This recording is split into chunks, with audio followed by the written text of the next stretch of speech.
Today I'm building a two-player buzzer game using Raspberry Pi, breadboard, LEDs, button and a buzzer.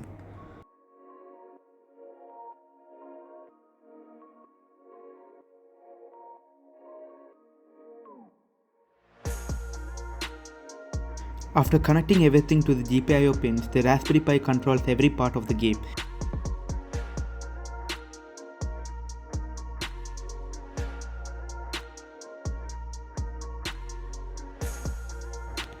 Now for the brains of the project, I have wrote the game in Python. Every round starts with a random delay so nobody can cheat.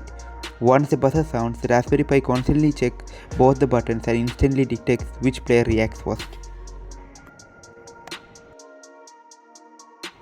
Time for the real test. No countdown, no warning. Just wait for the buzzer and react as fast as you can. The winning player's LED lights up immediately, the buzzer stops and both the players press their buttons together to reset the game for the next round.